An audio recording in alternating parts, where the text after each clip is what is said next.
So the last time that I spoke on stage was actually in school.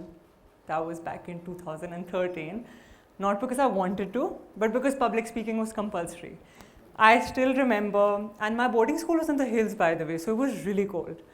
I still remember when my English teacher called out my name, and oh God, I would, under 4 layers of clothes, just sweat. I would just start sweating out of nervousness. I would walk towards the podium with a hunched back, slowly, and just thinking, why do I need to do this? And since then, I'm here today in front of you in Delhi University, where my marks would never give me admission. So it is an honor to be here in front of you, and thank you for coming here. Growing up, I was always overweight. I don't know how many people here relate to that, because the generation today, thankfully, has become more conscious. But when you're 85 kilos, life is not fun. One thing that happens with being overweight is that you're low on confidence. You just constantly feel that you're not good enough. Add to that not being good in studies or being excellent at sports. It just keeps digging deeper and deeper. You just constantly feel that you're not good. When I turned 18, I really wanted to change things for myself. I was so tired. It was so normalized for me that after every summer holidays, I went back to school and asked my matron for a bigger skirt. It was normalized when I was growing up, but I didn't want it anymore. I was also buying t-shirts from the men's section that time.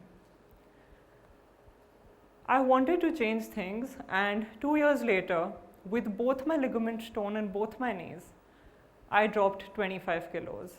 That's why it took that long. Now that was hard. You all here are in college. It was hard. It was hard to eat healthy food because my friends were enjoying chips and chocolates, alcohol, and I was eating healthy food. Your boring healthy food. Secondly, it was hard because waking up early before class is not exactly what you expect an 18-year-old to do. I was waking up at 6:15 every morning just to get that 1 hour of a workout, followed by an entire day of eating healthy, and then also not going out at night so I could sleep and get my 8 hours for muscle recovery. Yes. The third thing that it taught me was perseverance. It's hard because your first 5 kilos you lose in 1 month. Your last 5 you lose it like on month 20, month 24. It's not a linear process. That's the thing. Not just weight loss, but a lot of things in life are not a linear process. You just keep showing up, hitting the gym, keep checking the weight. It's the same. It's not moving only. And you think, I'm eating well. I am doing everything in the textbook. I'm still the same. It's very demotivating. However, I'm glad that this happened. I'm glad I went through that journey, because not only does taking 25 kilos feel really light, because it is a lot of weight to hold around you and walk with day in and day out. So it felt really light, but I also felt good. Finally, for a change, I just felt nice. I felt light. Obviously, there were also scientific reasons to it, because a healthy mind produces more happy hormones and a healthier mind. But it just felt nice to finally not keep looking for the biggest, piece of cloth in every store. It taught me 3 things. First is discipline. It is waking up every single day before my class is 9 to 4, coming back, following this routine. Nothing about it is fun, right? But it's what you do every day anyway. Number 2, the power of consistency. 25 kilos took 2 years. 2 years is a long time to keep showing up and just keep at it day after day, day after day. Number 3 is perseverance. Because of the first 2 things that I just told you right now, it was really hard to show up when things are not working out your way. Initially, everything is working out because there's so much weight to be lost. And then it's not working out as much.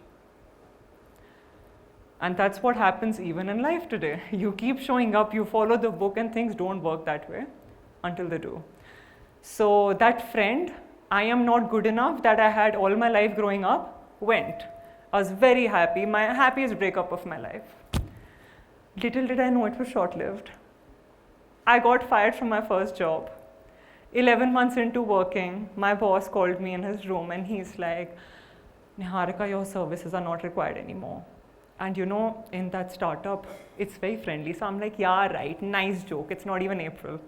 And he said, no, your services are not required anymore.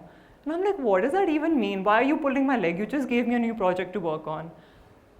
And then he very seriously told me, half the team has been laid off. It's a financial decision, comes from the higher ups. Your services are not required anymore.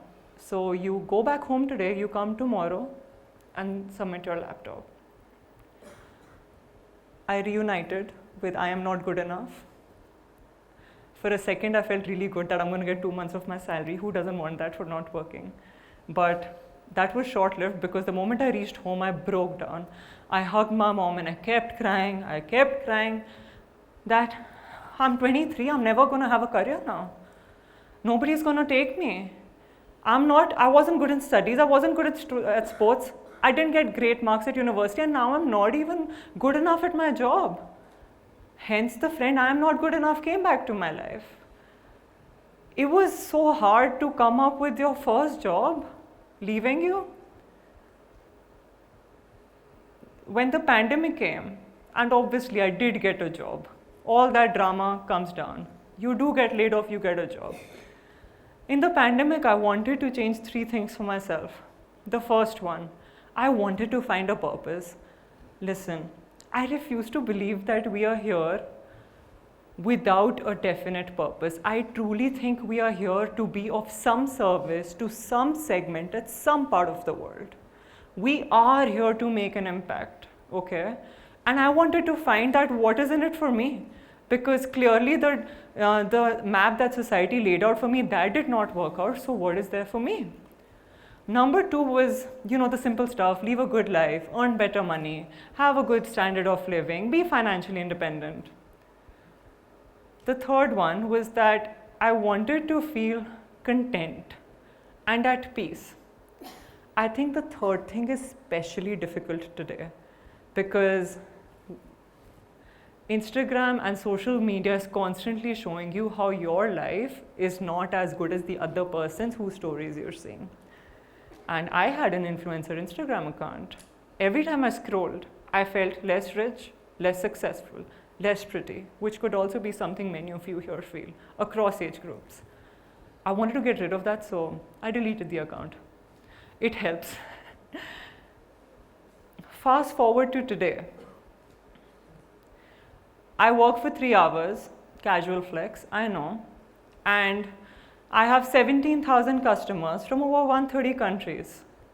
I have taught Summit 21, my flagship course, to 160 people in over 30 countries from age groups 19 to 65. I have been in the global market since 2021, and all of that happened because I decided to think that I'm going to change something and not just think, to convert that into action. I have been writing since I was a kid. When I was 7, I wrote poetry in my diary. A single child needs some activities to keep themselves busy. I started writing in school newsletters, blogs when I was in college, and then ran a health and fitness Instagram page, also a blog. So I thought, why not write online? I wrote on LinkedIn, Twitter, Medium, and I thought I'll do some freelance jobs. I thought obviously nobody would hire me because I'm not a writer. I work at a multinational company. I do data crunching. I worked with people across 6 countries and I thought that, okay, let's keep a bold goal. If I make 3 times of my corporate job for 3 months, I will quit my job. Obviously, I made this bold goal because I thought it's never going to come true, right? It's so hyperbolic. And it did. And my biggest fear was my entire resignation email that I wrote. It took me 4 hours to hit send to my boss. Because you see, people like me, we don't think of leaving our jobs. When everyone in your family does a normal job to put food on the table, you do not think beyond a job. Your job is all you can think of. Your dream is limited to the job. My dream was to be a consultant so I could travel for free someday. That's all. That was the biggest dream that I had. And then my dream became to be a freelance writer. Summit 21 is what made me an entrepreneur from a freelance writer. And that happened because of one tweet. After getting an ACL reconstruction surgery done in both my knees, I was on bed rest for weeks. And so I tweeted out, for fun, obviously, if anyone wants help with consistent writing, comment on this tweet and I will help you. Now, when you write that, you think maybe 2 people will comment, right? Over 120 people commented, and I sent them all a Google form. About 83 of them filled it, and I shortlisted 40 people from 20 different countries, got them on a Slack group, and taught them how to be consistent with writing. Now, you see, this consistency doesn't come from writing for me. It actually comes from hitting the gym that I have been since I was 18. I hope this can teach you that sometimes our strengths at work and things that we can capitalize on do not come from work at all. They come from our personal lives, our strengths outside of work, our experiences that have happened in life, and you can capitalize on it, some of them. I got them together and then I put a ticket price on it. And obviously, I thought nobody's going to buy it. Why would somebody pay $99 and then $129, you know? We sold out. I've ran 12 cohorts so far. The last cohort was in January 2025 and that was at $599 per person, sold out. Summit 21 has sold out 11 out of 12 cohorts. So you see, all of this has happened because of showing up consistently for things that you want to, aspire to, and because it's fun. So I am actually not here to give you a mantra on how to be successful. Clearly my journey hasn't been linear, nor has it been something that one can predict, right? Whenever somebody asks me what do you want to do or what are your career goals, I just tell them that I've been figuring it out and somehow that's working and I'm having fun and somehow that is adding to that. So what I will leave you with is 2 things. Firstly, show up. Everyone here has $1 million idea. Try to make $10,000 from it. When you show up, half the battle is won. You are ahead of everyone who has an idea but will never show up.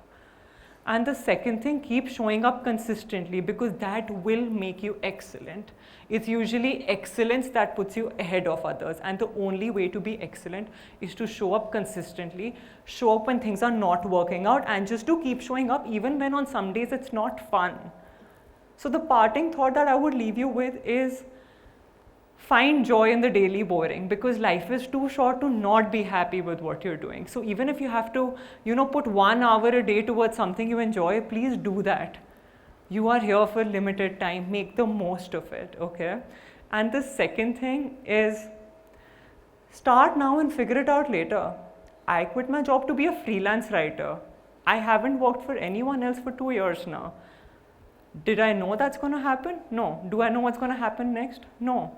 But what I know is that I'm only going to do what's super fun because then I give in my best and that produces great results. So that is all from me and thank you so much.